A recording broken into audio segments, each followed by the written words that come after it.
Hi everyone, welcome to week 2 of Spooky October. Spooky. We are also in week 2 of Remake Month. See what we did there? We did spooky remakes for October. And last week we did The Thing. This week we're going to talk about 1986 is The Fly. So to join me in discussing David Cronenberg's his first remake. It's not his first adaptation, but his first remake.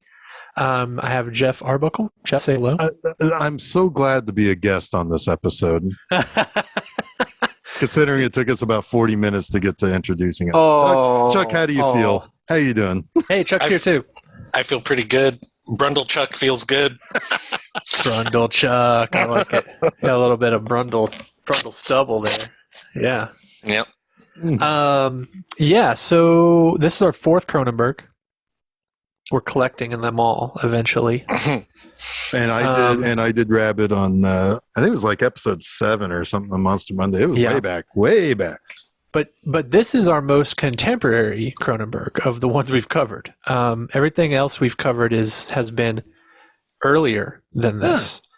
Yeah, because we've done The Dead Zone and Videodrome. Both were 1983-ish.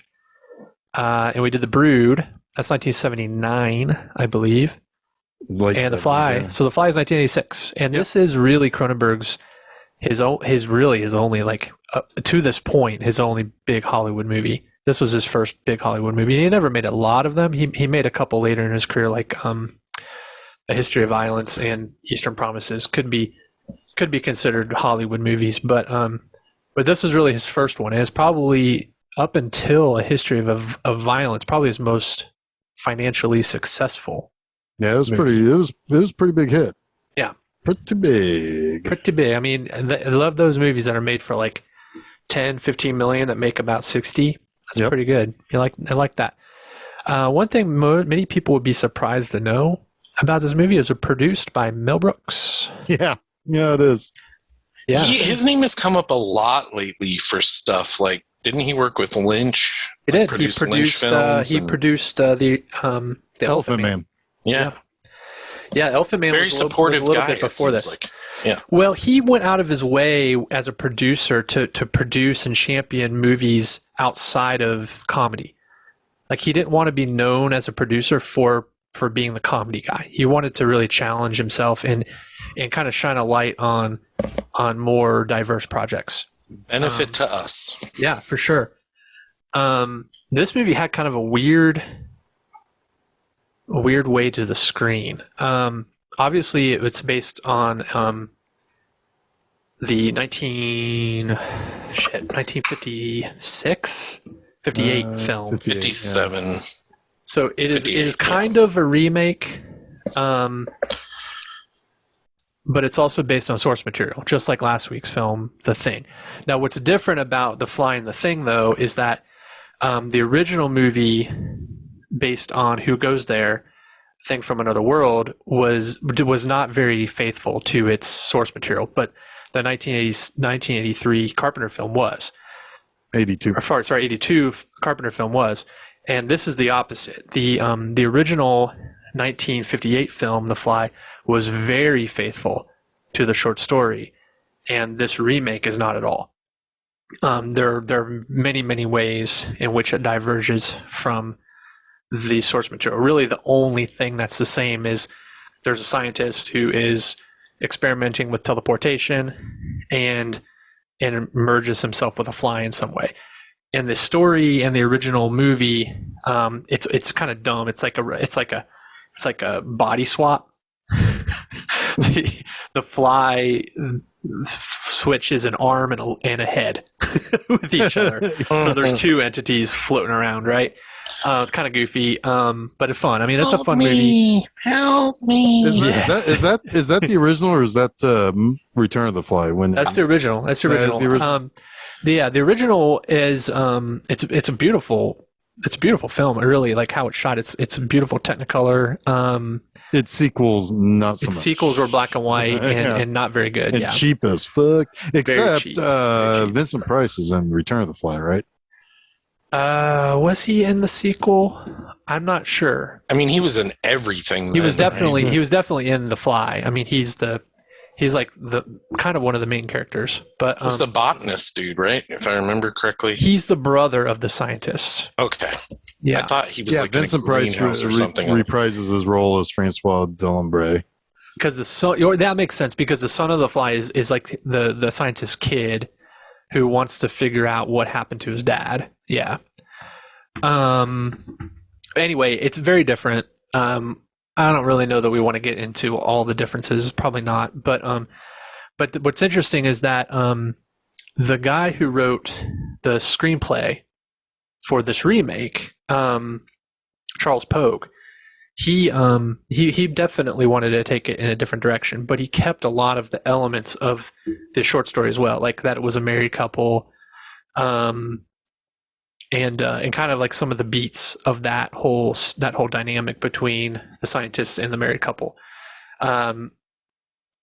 Originally, the producer Stuart Kornfeld, he was kind of like, I think he was sort of had an agreement with 20th Century Fox, but they weren't really interested in doing the movie. But he said, "Well, what if I fund it? Will you do the movie? And if I find the funding?" And that's how Mel Brooks got involved. As Mel Brooks got involved, he became kind of the primary producer, or the primary money, and it kind of was produced through his company by Stuart Kornfeld.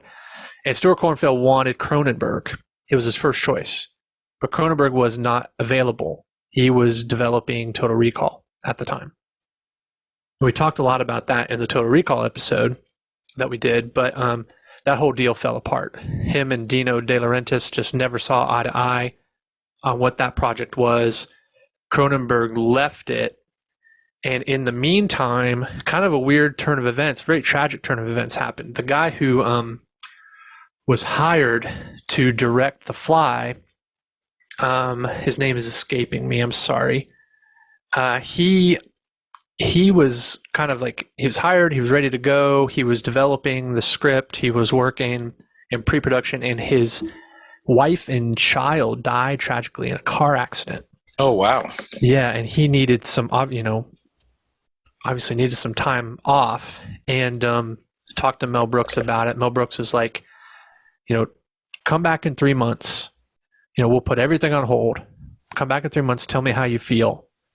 And was very, very understanding about the whole thing. Like, was not like the typical, well, we're replacing you right away. You'd think like hard-nosed Hollywood guy, would just say, well, fuck you, we're moving on. Not at all. He wanted him to stay on the picture and gave him the opportunity. And in 3 months, he came back and he said, I'm just not up for it. And Mel Brooks totally understood, let him out of his contract, no questions asked. And just happened that David Cronenberg, in the meantime, had left Total Recall and was available and was hired. This is wild. That story's wild to me, because this, to me, feels like a project that Cronenberg would have been like, I need to do that. Well, because it's exactly right. Very him, like extremely him. Yeah. He's even said that. He said when he was approached to do it officially the second time around, he read the screenplay and he was like, yeah, this is the first time I've read something that I didn't really develop myself that was perfect for me. Because he was, after Total Recall fell apart, he needed a job. Right. And he was like, he even told his wife back in Canada, he's like, I'm not leaving Hollywood until I have a job. And this came back around to him. And he was like, holy crap, there couldn't be anything more perfect. He did read the script, and he didn't love it, but he did love it. It's kind of like one of those things where he read it and he was like, everything that makes me want to do this movie is in the script, but I can't do this script. So he asked Mel Brooks if he could rewrite the script. Brooks was totally fine with that. He's like, absolutely, go to town. He did rewrite it significantly, rewrote all the characters, rewrote all the dialogue, but he kept like all the oozy gooey stuff was already there. And that was the stuff where he was like, yeah, like this is the right approach. Right. And the fact that it's this metamorphosis, it's not this instant change. It's this guy going through this almost like this aging process in hyper speed, right? Right. All that stuff was there, and that's what really drew him to the project. He was like, yes, I want to do this. I just need to rewrite most of this dialogue. And what I love about it too is that Charles Pogue, when he saw the movie, he agreed with it. He was like, "Yeah, everything that I felt most confident about in the script, you kept, and everything that I was like, yeah, I don't know, if it feels a little bit like a placeholder, it was changed." He's like, so he felt really good about it. And Cronenberg, when he went to the Writers Guild for arbitration, because you have to do that whenever director writes or rewrites a script, they have to kind of fight the Writers Guild for credit. Fight is probably not the right word, but they have to kind of state their case, because a director needs 60% of the rewrite to get a writer's credit. He went and he said, I feel like I've written 60% of the script, but I do believe that Charles deserves first credit, because I wouldn't have done this movie without his script. And the things that I feel that drew me to this project came from his script, and I kept those elements. And the Writers Guild thought that was pretty magnanimous, and they gave him his writer credit. But yeah, so it is kind of wild. It's kind of like that perfect storm of tragedy and pairing and just this like serendipity, if you will, in a way, that it kind of landed back in his lap and became the movie that it became. So it was obviously very commercial film. It was also a movie that Cronenberg he's never been one of those kind of people who, he's reasonable, right? And he was reasonable about like cutting things. He wanted the movie to work for audiences. Right. So there's a lot of stuff that he was willing to cut, and actually was the one who kind of fought to cut because it just wasn't working in test audiences. It's really kind of a fascinating picture, because he is very amicable all around. I feel like the movie that you see is the movie he wanted to make. But there's stuff on the cutting room floor that is just like wild stuff they didn't even shoot, that was in the shooting script, that they had kind of realized in the moment, okay, we need to pull back a little bit. And even he was kind of like, yeah, we want people to actually see this movie. So let's dial some of it back. Yeah. That's really good, because honestly, I wouldn't call it a brisk 96 minutes, but it feels right. Like if it went on too much longer with the body horror aspects of it, or more metamorphosis, or even that scene that you sent us that we'll probably talk about later, was in there, it would have felt overlong and drawn out. Yeah. To me, anyway. Yeah. There are a lot of cuts for pace, a lot of cuts really to protect the integrity of the Brundle character, right? One of the major differences between the original script for the remake and Cronenberg's was that Brundle became inarticulate too early in the script, and that's of course a problem with the original movie, is that the Fly is immediately inarticulate. So you really kind of paint yourself in a corner with what you can do dramatically there, right? So the original screenwriter, Charles Pogue, he was like, yeah, we definitely need to make him articulate longer. And Cronenberg was like, we need to make him articulate the whole fucking time. Like, otherwise it's just way too difficult to humanize even, what has become inhuman at this point without giving him a voice.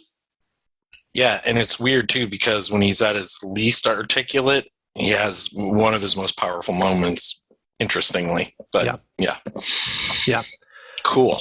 So that's kind of your backstory.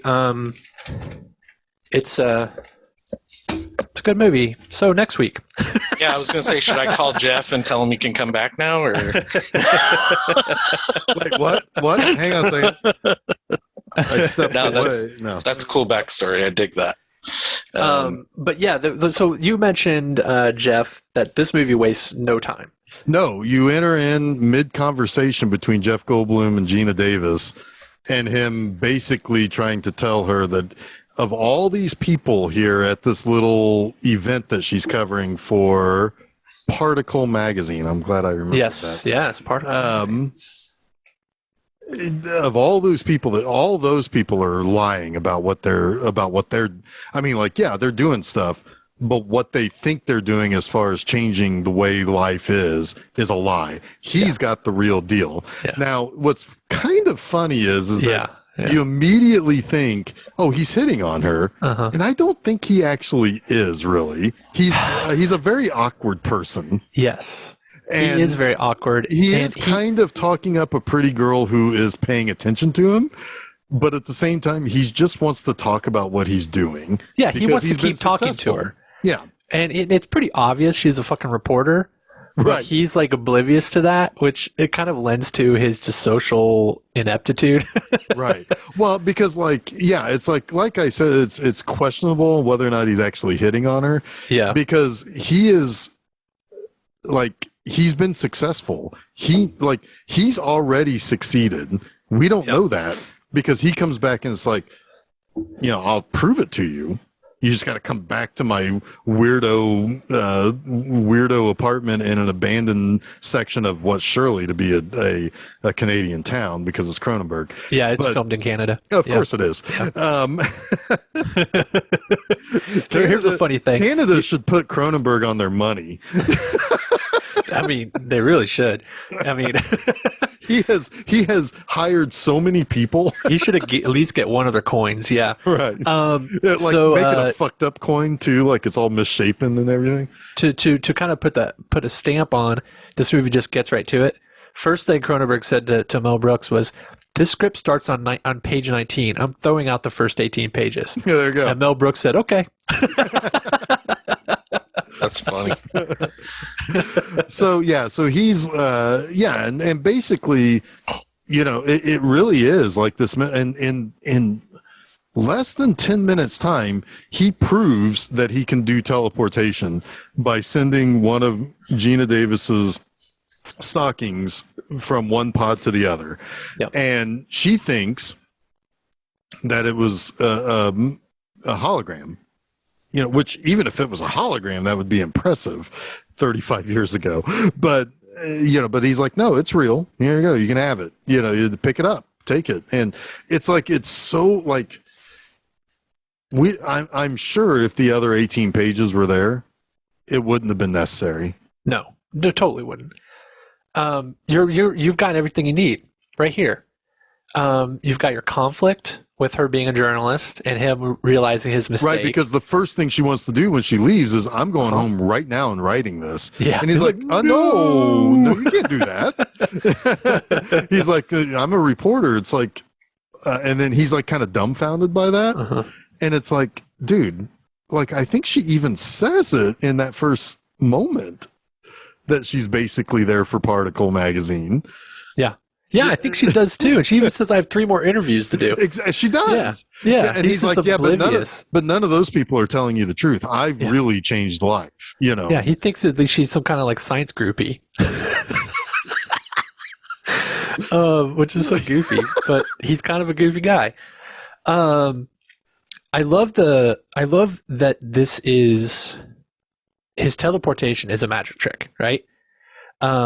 It's the Prestige. It's the Prestige, right? It's the transported man from the Prestige. It is an old magic trick, It is, and there's several mentions throughout the movie of it's a trick, or are you a magician, right? And you can kind of see his hubris grow with that as well, where he feels like it's very kind of parallel to Hugh Jackman's character in the Prestige, right? Hugh Jackman, he's not transporting men, he's cloning himself. Right? And he's killing the original every time. But in this case, he really is disintegrating and reintegrating matter from one place to another. He's created the transporter from Star Trek. Yeah. Well, but there's one kink to it. Yes. It cannot deal with living matter. It's kind of like the opposite of the Terminator, where the Terminator can go back in time as long as it's only living matter. Right. Totally true. Which makes me wonder why he goes through without clothes on. I mean, it's for that sweet shot of him emerging from it like he's a fucking, I don't know, like some sort of. It's almost like Christ from the cave. It's like Christ. Exactly. Yeah. That's exactly what I was thinking. Yeah. The resurrection. Because he doesn't just. Did he have a resurrection though? I couldn't tell. He was behind a chair. That was an erection joke. Sorry. He was his resurrection was hidden in the shadows and in the fog. Yeah. Yes. Holy crap! That didn't land the way I wanted it to. Sorry. I liked it though. Yeah. I like it. He definitely had a resurrection later. Holy smokes! Yep. He like pretty much wore Gina Davis out. Oh yeah. Which, they were speaking going of for the hours. fact, they were a couple when they shot this movie. Yeah. They met on Transylvania 65000. Yes, indeed, they did. Cronenberg said that was three movies together. That was a blessing and a curse. He said they were very familiar with one another, so the sex scenes weren't awkward. But no, they were good sex scenes. But they were too familiar with each other in a lot of the scenes because they were a couple. So he really had to like direct them to kind of be a little bit more, I guess, feeling each other out instead of familiar. Yeah, like dial that back a little bit, like be a little bit disarmed or more armed with one another at first, and let that gradually happen.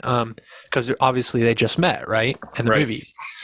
So yeah, it's kind of interesting, but yeah, so she sees a magic trick, and like you said, Chuck or Jeff, the problem is living tissue, it's the flesh, and God, matter won't. It doesn't come through, and it's the flesh. It's the. It becomes a dirty word in Cronenberg movies, and it's not necessarily even the flesh. Really, it's the skin, right? It's the poetry of the steak that needs to be learned here. Yeah. And this is where I think, like, while I really like this movie, part of what I don't like about it is Cronenberg's uncertainty about what it is about the flesh that the computer needs to learn, right? It's very superficial in how it's presented. He's like, I've got to teach it the poetry, and I'm going to start teaching it now. Typing. And then he just starts typing shit. It is kind of... Well, here's the thing, though. I thought about that, and actually, I wish I had actually written this down, but I saw that, and at first I thought, I don't know if it's like, this is kind of stupid. But at the same time, though, that making it so that we actually see that he's already succeeded in the first 10 minutes, and what we're kind of coming into this kind of like Gina Davis. We're along for the ride in the same place that she is. In fact, we follow her almost every scene of this movie. Yeah. So for the most part, yeah. I mean, there's the one scene where Jeff Goldblum decides he's going to go over the top on somebody, but that's the only time we're really not with her. Yeah, that whole basically after they break up. Yeah, our point of view diverges. Yeah, right. Yeah. But so I thought about it, and it's like, you know what? In the first 10 minutes, we see him do the thing. So at this point, the rules are set. So why can't he teach the computer how to there's no question that he'd be able to do that, but Cronenberg is unsure of what he has him do to do it. It doesn't even need to be explained, but in a movie like this, to say something is poetry when so much science is involved is a bit of a cop-out. It's I think it's really kind of maybe some of that.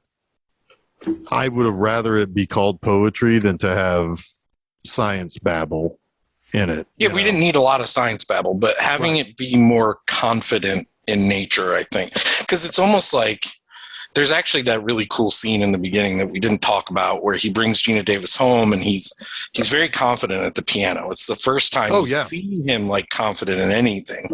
And he's like babbling. Yeah. He's not babbling, and he's even like, well, I can't let you leave here. You've already seen them. Then he starts playing the dirty music or the eerie music. Yeah. Well, this scene harkens back to that a little bit. It's almost like he's sitting down at something he's very familiar and confident with, and he just starts playing the piano again, but it's the keyboard. And we're watching it's a from, bit, but we're watching from her point of view. She doesn't know what he's actually doing. She just reports on it. She doesn't know Right. the. When she reports it, she's going to have to tell people what he did. I think it's also. But I the think good it's news also. is that she never reports on it. Yeah. So I think it's also important to think about the fact that we don't know if he ever really succeeded. Right? Yeah, he transported the monkey, and it seemed fine. But It's a even he baboon. said, or It's a baboon. baboon. I'm sorry, the baboon. But even come he on said, now. You did the even same he said thing it Gina needs. Davis did. It's going to need. It's going to need months of tests to make sure everything's okay. And you could argue about, the risibility of a non-human, the intelligence, the aspect of a spiritual soul, like does it exist, right? So then when he goes through, yes, he goes through with the fly that creates this amalgam of the two things. But had he done it just himself, would it have been successful? Maybe not. We don't really ever know. There are some questions that you can ask about this, and I think that's something that's good to ask later. But no, there is one thing. I think it's when he goes back to because he has her try the steak, right? He cooks up he cuts the steak, he sends it through, he cooks the steak, he gives it to her. That's when she says, the one that you sent through it tastes synthetic, and he's right. like, that's the key. We figured out how to send the flesh, but now it needs to understand essentially what you were saying. It's like the specialness of He says poetry. The poetry. What makes poetry. you crazy? The skin makes you crazy, right? Right. I want to read something. Well, I was just going to say real quick. She does my favorite thing in the whole movie. As he goes back to work to fix this, she just sits there and eats the good steak. Yeah. This is kind of a cute little You could moment. use some finesse, but Yeah. tastes like a steak. I'm pretty sure they gaffed which steak went through and which one he called the one that went through, but it doesn't really matter. Go ahead, Jason. All right. So this is from Cronenberg on Cronenberg. This is specifically in the section that talks about the fly. Cronenberg says, and it should surprise no one, but he says, part of my cinematic voyage has been to try and discover the connection between the physical and the spiritual. What we are physically. What is the essence of physical life and existence? It's still a conundrum that drives me mad. The old Bertrand Russell riddle. What's mind? No matter. What's matter? Never mind. So, he's wrestling with that in this movie, and he doesn't even have the answer. It's like he almost gives Brundle the answer, but without articulating it, right? And that's maddening to me. He's passing along his own frustration to the But I wish there was more examination of it. Yeah. But honestly, you can continue watching Cronenberg movies to get that examination. But there is until definitely it gets to a point where you nearly barf in your seat. If anybody wants to know, you can go back and listen to my review. You do have to check some shit at the But door. it feels like he simplifies it for general audiences here. It's like, oh, I cracked it. It's poetry, right? It's like, okay. Well, but would it make $60 million if you were painstakingly trying to figure out how this worked? No. Nobody's asking for painstaking, though. Yeah, but at the same time, it's like a minor. I'm going to see the remake of The Fly. I want to just see the Fly guy. It feels a little superficial. That's all. But but it's like my one gripe with this movie. Honestly, you're not allowed to have any gripes. No gripes. It's Cronenberg. No gripes were had. No gripes. It's interesting that Jeff and I are sort of on opposite sides on this, but it's kind of that's fun. I like that. Are we all that surprised? Chuck, are you surprised? Yes, actually, I would think that you'd be the one with the problem of something in a Cronenberg film and not Jason. If we're talking purely about if that's what Jason meant, I'm 1,000% unsurprised. Yes, exactly, Chuck. Thank you. Yeah. But he thinks he's cracked it because the baboon goes through. Yes. Right? And he's also fine. but then the only reason why he sends himself through is he has some plain old human insecurity. Yep. Because he sends the baboon throw. He sends the baboon through, and God, that's hard to say. That's hilarious. He sends the baboon through. You're right. It does. It's the end and the beginning that really exactly. So he sends the ape through the primate. the primate. Yeah, he sends the primate through, and now, of course, that's the thing. It's like he thinks it should be successful on a human because, well, humans are primates too, and there's a reason why monkeys get tested on so much is because they're pretty close to us. Their DNA is close to us, yeah. Right, exactly. I mean, we are part of the primate family. It's like something like, I don't know, like a couple percent difference. Yeah, it's real close. It's real close. I mean, mice and rats are not the same species, but they serve the same purposes in a lab. Yeah. But anyway, so, but the thing is that we really need to talk about Gina Davis's ex-boyfriend because he is a problem. Oh my goodness! Holy shit! So first of all, we don't know that they're a couple or were ever a couple. She takes them, and he's like, "Nah, this guy's just played a trick on you." She comes home, and he's showering in her bathroom. Yeah. And then she's like, all right, buddy, give me the key back. And he's like, no, I think I'll keep it for old time's sake. The fuck you will. I'm calling the cops. Yeah, he's a problem for sure. Do you guys recognize who that actor is? John Ritter. Funny. I know it's not John Ritter, but he looks like John Ritter. Well, his name is John Getz. Do you know what he was in that we covered? Blood Simple. Yes, indeed. He's Ray in Blood Simple. Yep. Pretty well, right? That is awesome. Although in this, he kind of looks a little bit like the tiny dick guy from Ghostbusters. Oh, most definitely he does. Yeah. And he acts like it too. Yeah, he does. So anyway, he's a problem. And then later, even his name is a problem. Stathis Borans. Stathis or Stathis? Stathis Borans. What a name. Yeah, come on. I can't even pronounce it. That should have been a part of the script that Cronenberg threw out, but he forgot. No, he actually wrote that name, I think. No, I know. I'm sure. I was joking. Probably. Yeah, I don't know, because he rewrote all the character names, too. I know that. So wherever Stathis came from, I'll never know. But there is he's definitely a problem.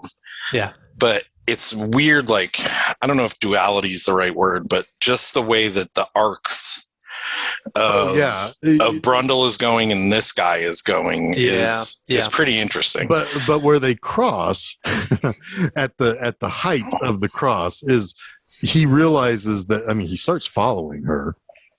I mean, this is some, it's like he's not going to shoot the fly, he's going to shoot her if things go in a normal non-Cronenberg way. But once he realizes that she's by the way, Dread Central gives him one of the top 10 greatest beards in horror history. I just saw that and that fucking kills me. So My brain has shut down. I can't believe someone wrote that article. That's amazing. Okay. Dread Central must have had a slow news day that day. Anyway, so he realizes that she's sleeping with Brundle. So he follows her to where she's buying him like a leather jacket because, he's got to look good to get his Nobel Peace Prize or Nobel Prize or whatever. I mean, that's fair. I mean, but I think he's pretty happy with just wearing the same thing every day. Yeah, he is. Yeah. Anyway, she's not having it though. She wants to change it. Yeah. Which here's my second problem with this movie is why do you need 5 pairs of the same shoes? Like, you don't wear a different pair of shoes that's the exact same shoe every day. Like the sport coat, I can definitely get the shirt and underwear and pants, but the shoes? It really drives home just the kind of guy he is, I think. Exactly. Come on, man. Mason, how are we on these opposite sides of this fence here? I'm just saying, like, that's where like the OCD breaks my brain. Yeah. But that's what it is that he is so ordered because of the type of scientist that he is, that, I mean, he is dealing with deconstruction and reconstruction of things. He's got to be a pretty ordered mind. I also like the fact that he doesn't even understand the science of what he's doing Totally. He does. He's lying. Well, I don't think so. He knows what he needs, but He doesn't know how to build the understand- pieces. But he doesn't know how to build it. He doesn't understand how it works. He just knows what he needs, right? So he's a genius on like almost a macro level, right? And that's kind of a point in the original story, is that the guy who builds the machines is like, I understand what I need, and I understand that this works, but I need to know why everything works before I can show it to the world. Otherwise, they'll pick me apart. Right. Yeah. But anyway, so like Slithis, I'm just going to call him Slithis, spawn of the Slithis, follows Gina Davis, the accidental tourist, to the clothes shop, and he causes this gigantic scene that would be embarrassing, like horrifically embarrassing. Not in Canada. Well, probably not. Okay, fair. I'm surprised she didn't buy Jeff Goldblum a Canadian tuxedo. Yeah, no shit. But for real, like he embarrasses himself badly. Well, and her. I mean, like they're both horrifically embarrassed. Yeah. And so, but then to kind of impose himself on the whole thing, he drops off a mock-up of a cover story of her story, rewritten by him, featuring Seth Brundle on the cover of the of Particle, unleashing the whole thing that now Gina Davis realizes why it can't be sent out to everybody like this. Well, but she's also at this point kind of like told him that she's not doing the story, but because she's not going to do the story for the magazine, she's going to do the story as a book. Yeah, because of Cheeseburger. She's gotten full access to the whole deal, right? Which is really kind of a genius play by Brundle. She's gotten full access to everything. She's gotten full access to his cheeseburger. Yes. Anyway, but like he drops it off at Brundle's place. Chuck is concerned about that comment. I'm considering. Okay, well, you look concerned. So anyway, so he and so she goes to deal with this, to which now Brundle realizes, there's something going on there. Old trash that she has to take out is her old boyfriend, who happens to be the guy that she works for. Her editor. Yeah. Her editor. Well, yeah. I mean, there's problems there. There's all sorts of problems there. And so he decides, you know what? Fuck it all. I'm going to go through the machine. It's a little dumb and rash. It is. It's like, one of my problems with this movie is I kind of agree too, because for someone who's so ordered and so meticulous, but for him to make this decision, she's infected him like the fly is about to infect it. I agree with that. I agree on a metaphorical standpoint, and especially since this movie is essentially. Come on, guys, am I going to be the smart one here? Well, I think you're right. I will defend this point too, because this movie is a love story told. It's not just a love story. It's the whole like story of like a married couple from early to old couple end, right?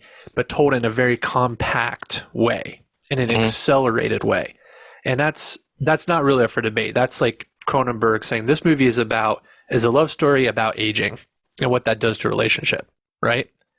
That's depressing. Yeah. It is, but it's like, but I buy that. I buy that you're right. He is for the first time in his life feeling things he's never felt. It's totally fucked up with his entire equilibrium, his mental state. He's drunk. I kind of buy it. And I also buy it from the standpoint of he's a little bit full of himself. He thinks he's got this thing lit. Well, he's confident enough that he's going to do this thing, and he's going to do it without her. But he still tapes it for her. Yeah. Right? Which is that is almost like a little bit of a knife turn too. But I do want to bring up one. But I love her reaction to when he tells her that he taped it. Well, sure, but if she didn't come back, it was going to be the twist of the knife. Sure. Yeah. But it's like so sweet. She's like, really? Like, oh, Really? thanks. Taped It's, it for it's, me. well, You're so it's it's sweet. really it's really sweet. I mean, you could. I mean, because it could go both ways. That it was either the twist of the knife or the sweet thing. It is kind of a. I mean, it is like love ultimately is the weapon in this regard. Yeah, know. for sure. Yep. I do want to bring up one thing before he goes through the machine, because there are some signs that kind of indicate what you might have been alluding to earlier, Jason, because the baboon seems fairly easily aggravated, and it didn't go through with the fly, but when the fly is near it, it is pretty pissed off. But the baboon being around when he get like its reactions to him coming out are so awesome. I just wanted to bring up that the baboon is there. Well, the baboon is swatting a fly earlier too. Yeah, that's what I'm saying. It looks aggravated, like maybe this aggravation is not wholly on the fly. Could be. Like it Could does. I agree with that. But also, baboons are also aren't baboons like kind of famously like pissy at times? They're famously bare-assed, I think. Well, yeah, but don't they get? I don't know enough about baboons to really say. I just think that as a scientist, the scientist that I am here, guys, that we didn't see an actual like untainted experiment. We did, maybe we didn't. Like we never really saw it fully proved out. So we don't really know. You know what I would really would like, and maybe this is a short, maybe this is a different movie altogether, maybe this is a Christmas special of The Fly. Oh my God! Yes. Sorry. Oh my God! I really think that we could employ Joe, the Don, and with his fun Christmas specials of fucking movies. Like I'm gonna message him later and be like, "Hey, dude, I've got your whole career mapped out from here on in. Like you're just gonna make Christmas specials of all these movies." Just like he did. We take it to. And he'll be like, "Really? You're gonna fund it?" It's like, we use all this film Seizure money that we make. And let me call Mel Brooks. No, but you can go to San Diego Comic-Con and have like a big screen behind you with like the whole like breakout of what movies come when and what holiday specials happen. That's awesome. Kevin I love Feige. it so much. Anyway, Christmas special. So I think The Fly would be a better Arbor Day special, but that could be just me. Anyway, what was I going to say? God damn it. Shit, I don't know. But I'll just talk. What I was wanting was I want to see. Oh yeah. So there's a couple of things I got to thinking about a lot in this movie. One is, what's the experience of being broken down and reconstituted? Mm-hmm. Yeah. One, are you even alive anymore? Yeah. I mean, that's a question that goes back to fucking Star Trek days of like the mentality behind this whole concept. Are you even a human being anymore? Well, it's a ship of thieves. Yeah, I was going to say, it's a ship of thieves, right? Like if you take a ship and you deconstruct it plank by plank and then you rebuild it plank by plank, is it the same ship? Right. Yeah. Well, and then while somebody is replacing the pieces you take off with a new piece, so you have two ships. Right. So you have two ships. So which one is the ship of thieves? Is it one or the other, or neither, or both, or both? Yeah. So yeah, and then like the whole concept of, like, I want to know what's happening while you're being like transported. Do you have consciousness? Are you broken out into more than just did you cross a dimension or something? What kind of Cronenberg fucking horrors are we going to see if we are being sent from one pod to the next? Well, that goes back to what Jason and I were saying earlier, that just saying it's poetry isn't enough. Really, there is a middle there that needs to be explored, right? And whether it's solving the mystery of meat, I'll just say, or showing that, like, where does your soul go when you're deconstructed? Do you even have a soul? Maybe this movie is saying, in ways, there is no soul, because you can take apart the physical and put it back together without losing anything. Right. At least that's what it looks like. Well, and, I mean, of course, later you can say that, the Brundle fly at that point becomes as the fly begins to kind of take over, it's no longer acting human. It's only acting on instinct and desire and the base stuff of a living thing. Well, it almost becomes the thing. It's like a parallel with the last movie. It's like the fly doesn't care the way we care. It's gonna do fly things. Yeah, it's the preservation or whatever a fly does. I don't know. Yeah, but we can only assume they don't have the same kind of feelings, compassion, all that stuff that you hold dear.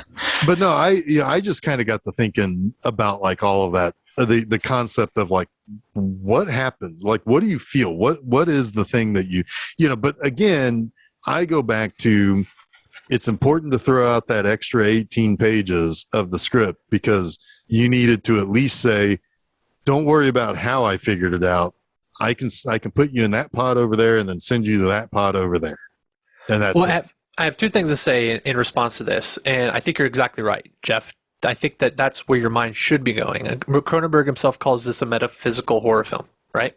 Yeah. Those questions you're asking are exactly the questions he wants you to ask, right?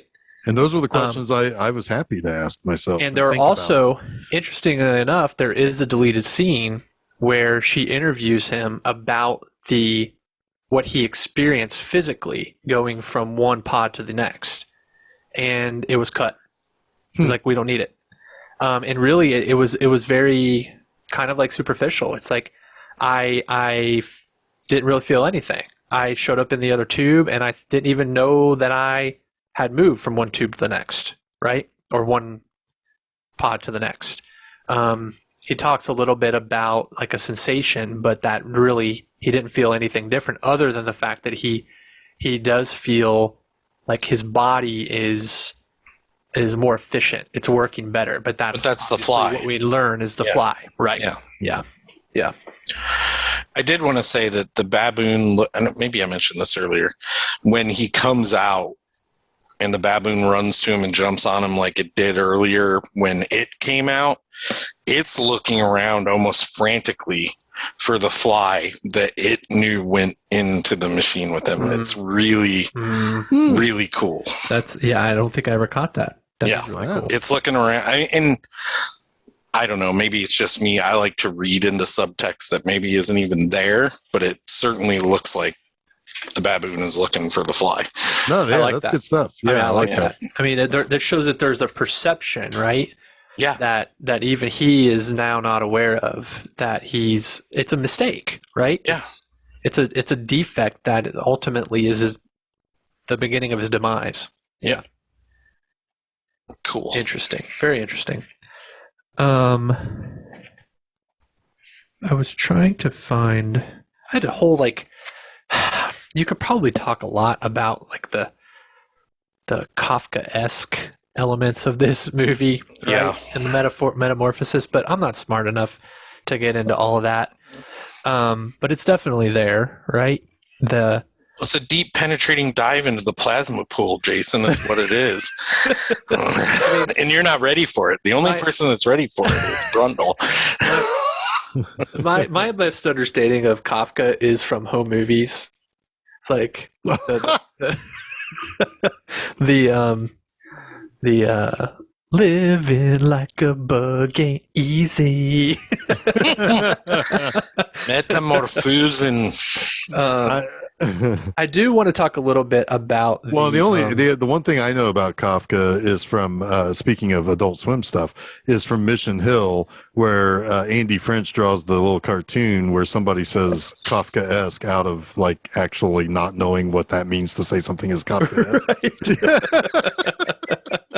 So all we're doing is proving we don't know. That's about how I feel. Yeah, exactly. You don't know how to use it, but you know when it's not being used right. Yes, exactly. I want to talk. I kind of want to just read something else from a couple of things actually from Cronenberg on Cronenberg. One thing is about aging, and what he says. He says, first we grow up, then we grow down. There's only a moment where there are a few years of the illusion of stability. It doesn't last long.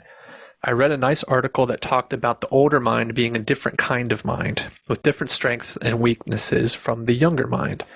Not a deficient version, just another kind, making connections in a different way, having greater powers of comprehension and synthesis, but lesser powers of instant access to trivial data. So I think that's interesting because you sort of see that play out, right? You see the Fly kind of gain these powers, these amazing feats of strength, this energy, this constant and unsatisfied boner. But meanwhile, his entire like body and being is transforming into something that isn't sustainable, right? It's going to consume him. It's going to change him irreparably and probably kill him, right? It is a disease. Like another thing he says in this book, and I can't quite find it, is that the instant you contract a disease, and I don't know if I agree with this, but there's a certain kind of sad truth to it, is that you are changed forever. Like you're not who you once were. You are now part of this disease is now a part of you. And who you were before is not who you are now. Right? And I think that's something that he examines in a lot of his films, and he definitely examines it here.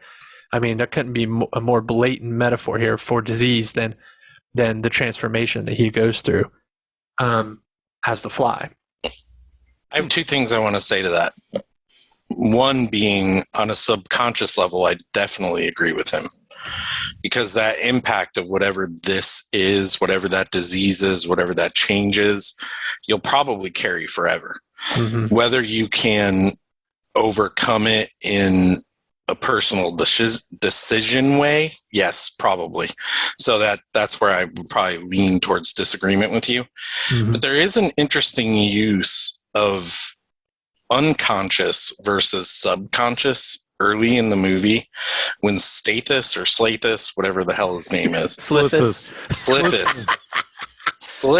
tells Veronica, you unconsciously, you want me to move back in.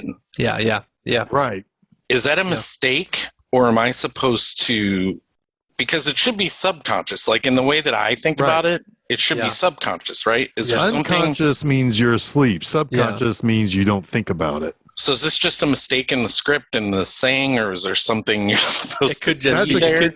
There could be something there, but I don't know. I mean, I don't know. When he said that, I cocked my head. I was like, me too. I was like, why did he say unconscious? Yeah, you would think he's like a writer of science. You would think he'd get that right. He's a fucking editor. Yeah. Of course he should get it right. For sure. Yeah.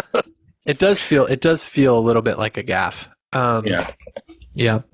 All right, sorry. It perplexed me, and I wanted to bring it up because I didn't know if I missed something. One more thing I think that is worth kind of reading here. To me, the film is a metaphor for aging, a compression of any love affair that goes to the end of one of the lovers' lives. I can be a sucker for a romantic story, believe it or not. I'm not totally cynical. Nor do I think I'm pessimistic, but the reality is undeniable, especially if you don't believe in the afterlife, where you walk hand in hand through the clouds together. Every love story must end tragically. One of the lovers dies, or both of them die together. That's tragic. It's the end. And he said that was the only really in Chuck's script, the only thing he kept that was the necessity. It was never a conscious theme or an understanding, but it did trigger this off for me. So again, it's that compressed love story, right? And to kind of dovetail on that, he wanted a happy ending.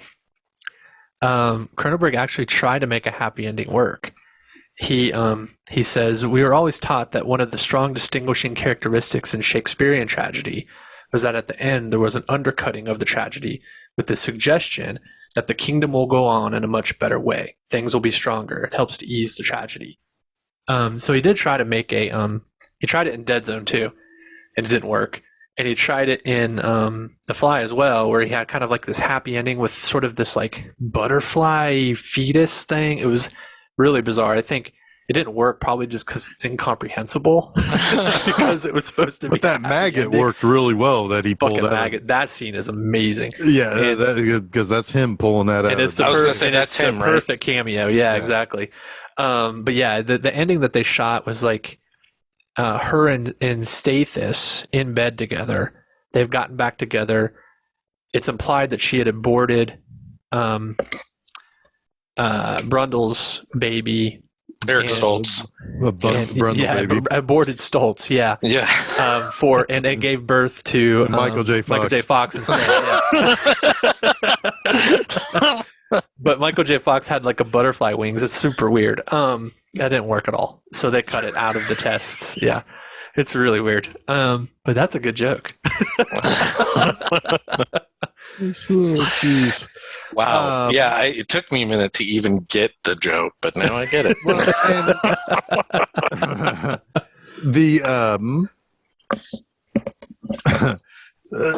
And also, it's like, is she not the same? Because I mean, like, if this is about disease and it's about like a cancer or something, well, she's now got a baby, right? Is that all also to say that she is also changed just because she's basically now diseased with a baby that she does not know what it's going to be?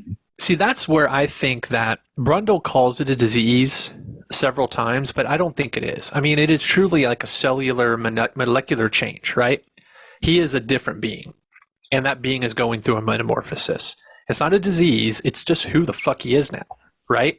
It's an infection from the human perspective, yes, not from a physiological perspective. Right. It's not a virus. It's not a, it's not contagious. It's just who the hell he is now because of the splicing of these two cellular beings, right? Yeah. Which he then starts to kind of experiment with. There's the famous cut scene where he splices the baboon and the cat. That was wisely cut because it really dehumanizes him as a character. It's fucking insane too. Yeah, it is truly insane. It's kind of cool as like a artifact, but doesn't really work in the movie. No. But that does come up later when he has kind of gone to this really dark place where he decides he doesn't want Gina. He finds out that Gina Davis is going to have his baby, but it's going to have it aborted. He doesn't want that to happen. He goes full like fucking Supreme Court on her and wants to merge her and the baby and himself via two pods into one pod, one being. Do you think Clarence Thomas has two pods in his house and he's like, I'm going to merge a lot of people with my pubic hair on this coat? In this Coke can? Yeah. Man, we're dropping the jokes. Dropping the jokes. What does this have to do with Michael J. Fox, though? That's where I'm confused. I don't know. Or is it a Pepsi can? Did Michael J. Fox do a Pepsi commercial? Maybe we can find a connection. Michael J. Jackson did. Oh, excuse me. I have no idea what I was talking about. Well, they went full Supreme Court. I was like, wait, I got to jump in on this. Yeah. So basically, he comes and gets her. Yeah. And he takes off and he decides, oh no, we're all going to merge together and be this wholly new. Yeah. And it's almost, this reminds me of the end of Star Trek: The Motion Picture. Holy shit. He's looking. Yes, you know what I'm talking about. I know what you're talking about. It works. Yeah, he's like this is the next step of evolution. He thinks he's cracked evolution at this point because he feels the more he gives in to being the fly, the more he feels powerful. Sure. And he's got, he pukes on the Slithus. Oh man. Pretty bad. That's so gross, man. Oh, it's so gross. And he's so proud of it too. I love when he pukes on his food in front of Gina Davis and he's like, "Oh, that's disgusting, isn't it?" Well, some of him is still left at that point. But I love the fact that there's enough of him that's not that he just pukes he's on not his self-conscious about it until he sees her reaction. He's unconscious about it. He's unconscious about it. Yeah. He pukes while he's asleep. Go ahead, Jeff. Sorry. Anyway, he wakes up with a bunch of melted pillows. Anyway, slurps them up. So it's like he thinks he's kind of like the more he gives in to this new. And before he really starts to really start to unravel, and he's like, he's just going at a million miles a second, and he's like doing all the Olympic gymnastics and stuff. Yeah. It's like I mean, all of his old personality is now being completely and totally replaced by that really overly confident person. Yeah, and it's well, there's the whole scene in the coffee shop, right? Yep, that's what I was kind of talking about. So yeah, and that I think is kind of the key here, because I think that's where Brundle and the Fly meet in the middle. Because he even says the words "not to wax messianic," right? Right. It's like, uh-oh, that's a red flag. Anybody ever says that in casual conversation, shit. Yeah, get out. And because it's right after that where it's like, you should go through. Yeah. And now he wants to create, now he's trying to reproduce himself. Yeah. Much like The Thing, as we talked about last week. Yep. You know, he's now, like he wants more people like him. And yeah, so now he is kind of starting to create others in his image. Most definitely. I am curious what a Jeff Goldblum, Gina Davis amalgam would be. See, at that point, though, you bring up an interesting point, but at that point, he doesn't even realize the Fly is in him. No. So he thinks it's just the machine that's given him this extra power, or the event itself that he feels like he's what he knows is it does not negate what's happening, though. Right. It's just a misunderstanding on his part, because sending her through is not in any way going to make her like him. Well, he thinks it's going to make her better. Well, I know what he thinks he is. But yes, he is trying to create a being like him, but it wouldn't, is what I'm trying to say. Yes, he's unaware of that. He is incorrect. Correct. Yes. Yeah. Yeah. So I don't know. Are there any more scenes in between then and him puking on Slithus's arm that we need to discuss?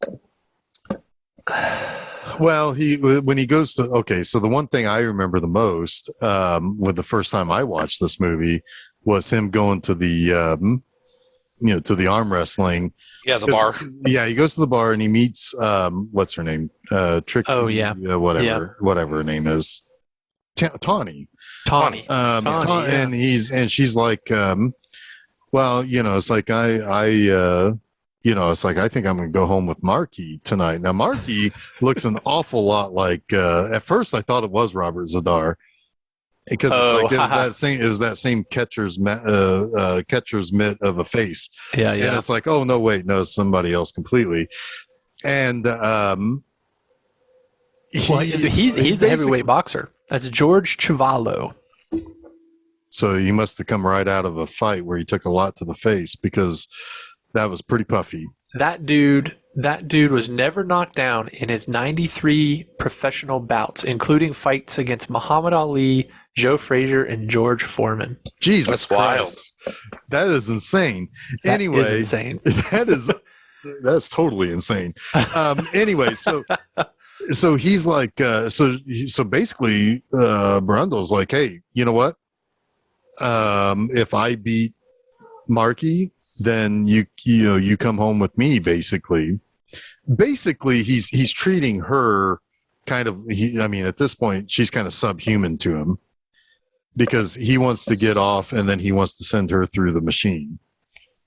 And so he squares up against old Marky there and just busts his wrist right through his skin. Oof. Yeah, that was pretty rough. Oof. And then he just takes off with Tawny. He's like, all right, I win. I'm out of here. And so he's like, there is an elevator in the building, and he carries her up the rest of the stairs. But not before they go to a few more bars, though, because the night is early. A few more bars, of course. Yeah, Tawny needs to get pretty liquored up. Yeah. Seth Brundle is not looking so hot at this point. He's not. His progression in this looks wise is done very well. It is gross. And so he takes off with her. They close down a couple of bars. They come back. It's like the next morning, I think, when they actually get back. Like the sun's rising, and he carries her upstairs. They screw a lot, and then he says, "All right, I'm gonna put you through this thing." And it's a good thing that Ronnie shows up, basically saying, "It's like, yeah, you don't want any part of this. You want to get out of here. Be afraid, be very afraid," which is kind of a whatever. But yeah, you guys are picking apart this way too much. That is like the most famous line from the movie. Be afraid. I thought that was from something else. That's why I was annoyed. No, that is the most famous line from the movie. It became the tagline for the movie. Okay, then I'm okay with it. For some reason, I thought that came from something else. For some reason. All right, good. Then I'll allow it. All right. Judge Chuck allows it.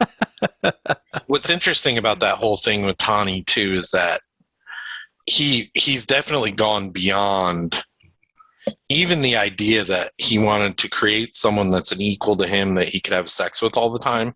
He has this woman half naked in a chair, like shot sexily. She's supposed to be sexy, and he's like more interested in going through the machine. Yeah. To show her what it does. So his brain he's pretty much gone. The nice, decent Seth we saw at the beginning. There's not much left of him at this point. Agree. And this is when she asks, "Are you a magician?" And he says, "Yes." Yes, he's bought into that whole thing for whatever purpose. Yeah. Yep. Yeah. It's kind of a cool progression of his character. He comes back a little later a couple times, but takes him a long time to realize where he's gone. He does try to grab some of his humanity right before he tries to make a weird Brundle sandwich with Gina Davis and their unborn baby. Yeah. He begs for the life of the baby. He really does. He's like, "You're killing the only part of me that's left," right? So there is this desire to not lose his humanity. That I think that he's recognizing that is being stripped away from him. Right. He also is realizing, running some tests, that the computer thinks that if another wholly human being goes through with this with him, that it would cure him as well. It takes two other humans, and that's where the baby comes in. But at the same time, at this point, if she agrees to have the child, I think he lets her go. He's not going to go through with this amalgam attempt to put them all together. I think you're probably right in that moment. Yes, but once she says no, it's over. Yeah. Yeah. Right. Yeah. Yeah. The last scene of this movie rules. Yeah, it's awesome. It rules so much. Like the tension, the action, the final metamorphosis of him, like his skin losing the rest of his like human exterior into like the full fly is so fucking rad. Yeah, that looks so good, man. Mm-hmm. And then Slithis kind of becoming the hero, right? Dude has got his arm and his leg vomited off, right? Yeah. And he figures out a way to shoot the shotgun to blow the tube out to save Gina Davis and her unborn Brundle baby, whose time is limited. Let's just be fair. Well, not if you believe in the Fly too. But, yeah. right. I guess right, but that final, like the fact that he's merged with the pod is perfect, right? It's like it's a perfect final undoing. It's a literal representation of what undid him in the first place. Yeah. And he begs for death. Yep. He's no longer articulate. He's finally inarticulate, but he still can beg for death, and she gives it to him. And it kind of breaks her emotionally, right? This is, again, the end of the love story, the tragic love story end, in like the most fucked up love story ever put on film. Probably, yeah. And then cut. Credits. It's so That's good. it. Yeah, it's like no, don't worry. This is this is not going to get any better. Let them figure out how to pick up the pieces. Movie's over for you. Right. You got what you came for, which Yep. was fly business. Yep. Yeah. Yep. It is interesting how they do make Stathis the hero in a way. And that whole, like I said earlier, just Brundle devolving into the villain and Stathis evolving into the hero. Well, and it's a cool it is thing. cool. Yeah, It is cool. It is really cool because, like, he, I think, finally becomes human when he sees how broken she is at the dehumanization of Brundle. And he's given up thinking of everything from his own perspective. Well, yeah, he's given up chasing after her. She's now confiding in him, and he's, it's like, while it does seem at times that he's being really pushy about the abortion, at the same time, he's probably right. This needs to go. No, he was the opposite. He wanted her to wait.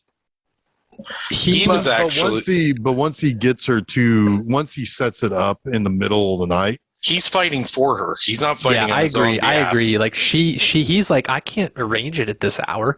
He's being accommodating at every step at this point to her wishes and demands. Yeah. Well, and that's what I'm saying, because like he sets it and then she starts to doubt that's what she wants. No, she doesn't. Not at any moment. I don't think so. Even the doctor's like, well, there's some tests we can run. And she's like, fuck like, no, I want this thing gone. Me. Yeah. She never doubts it. He's the one that says, let's give it 3 days or let's give it some time to see. Okay. Yeah. I'm kind of conflating the two. Okay. But like he is, but I mean, the point that I was trying to get at, and I probably conflated there. I mean, he agrees. I mean, he agrees with her that it is. It probably needs to happen, but it's more on like the timing. She's like, I need it out now, and he's just like, whoa. We don't have to rush it, right? But she's like, no, we do. I can't have it in me. But I mean, but it's really starting with that portion of the movie where he is finally seeing what Brundle's turning into, that he's like, oh shit, this is not good. This is most definitely. Yeah. I mean, it's like all the bullshit from earlier is over. I need to help and kind of be a decent guy for once. I need to get over myself. I think what you're thinking about, Jeff, is when she tells him for the first time, he definitely is very pushy about the abortion, but she doesn't know. She's just kind of an emotional wreck, and she needs to go and tell. And then she sees what he's becoming. But then she sees what he's become, and she's like, oh, fuck. Yeah, it's like, I need it out. That's probably where I'm. Yeah. Well, he even asks her at that point, like, what do you want to do? Yeah. And I always read it as his suggestion to go tell Brundle, but I could be wrong. They don't even show that. So that's just assumption on my part. My fart. Stop.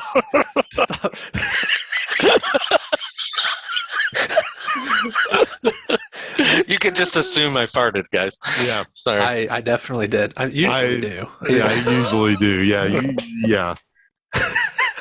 Anyway.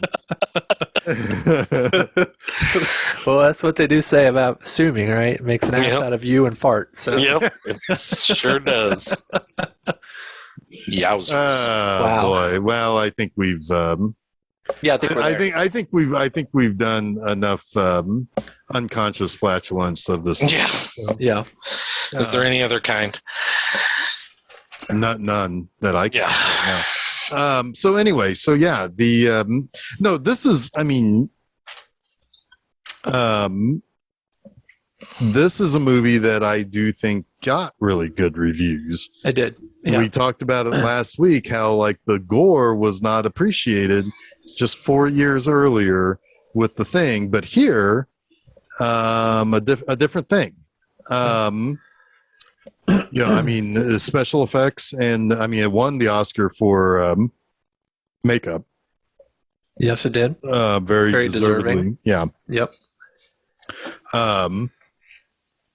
And yeah, it's like, most people believe that, that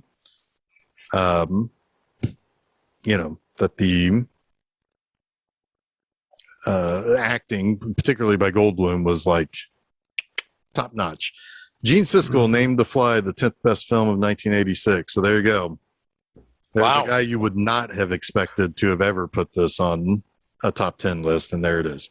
But yeah, 92% approval on Rotten Tomatoes. Not surprising. We did mention in our last episode that The Thing could be interpreted as a, sort of a commentary, metaphor for AIDS, and that we alluded to the fact that The Fly could be the same. That was definitely a big part of the critical analysis of The Fly was as a metaphor for AIDS. Cronenberg pretty much rejects that connection, mostly on the grounds that it's too superficial.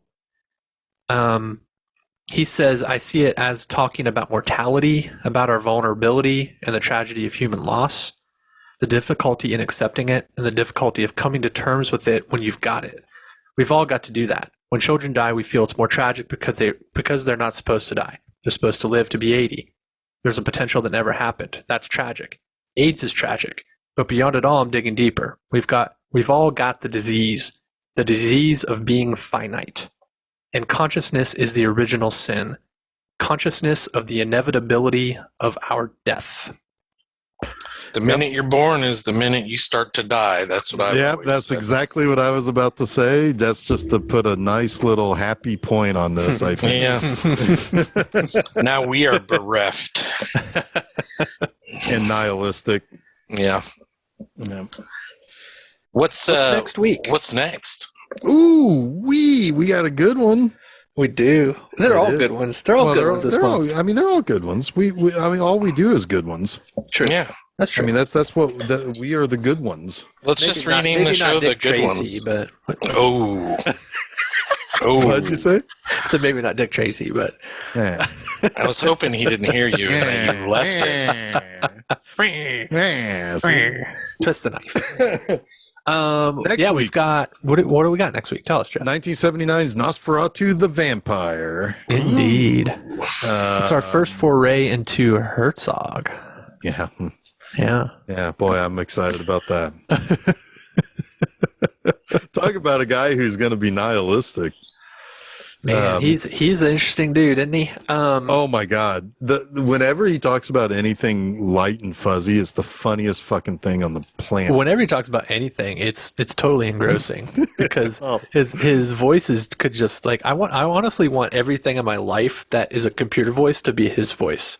To narrate things? Yes. I wanted to narrate my life in the way that he would narrate anything, which would be like super dour and like like always looking at the darker part of what's going on. Very verbose and with a large vocabulary. Yeah. Yeah. But he fucking extremely loves that. Descriptive. You know what he does though? He does love that Baby Yoda.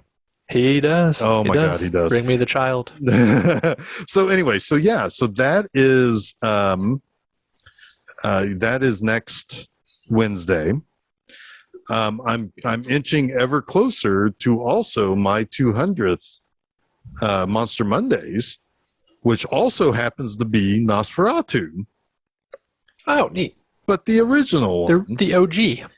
Number 200 on Halloween is going to be Nosferatu 1922.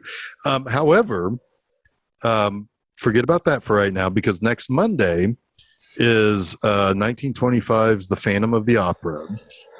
So that is this week's Monster Mondays. You can catch both Monster Mondays and Film Seizure at filmseizure.com. You can subscribe to us on Facebook, Instagram, and Twitter. That's just search for Film Seizure and you'll find us. That'll let you know when things happen, when the things come out. Then you can also subscribe to us on the various places that our podcast is found, like SoundCloud, Instagram, SoundCloud, Spotify, Apple Podcasts, Google Podcasts, Stitcher, TuneIn, and Audible. And then also YouTube. You just subscribe to the Film Seizure channel there. We upload everything there. Also, October is also a very fun month over at bmovieenema.com, my website. I didn't mention this, but last Friday was Boo a Medea Halloween.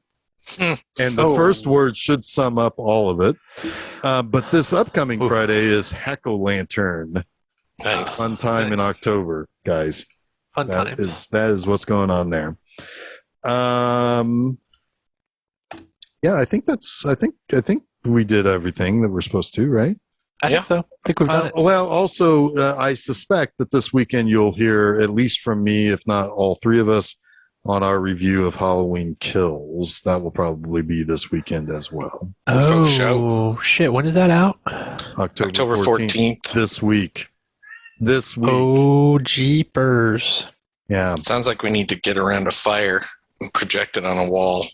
When is that going to be? What is that being released on? Don't know. Well, film, probably. What? I don't know if it's going to be on demand. We'll have to find out. Yeah, I wonder if it'll be on demand or if it's exclusively in theaters. We'll find out. We'll find out. But either which way, I can't promise I'll like it, but I'm going to give it a shot because that's what I'll do. I think that's fair. That's always fair. Anyway, so let's bring this in for a landing. Until next week when we travel to Germany for a very classy monster movie. Until then, I'm Jeff Arbuckle.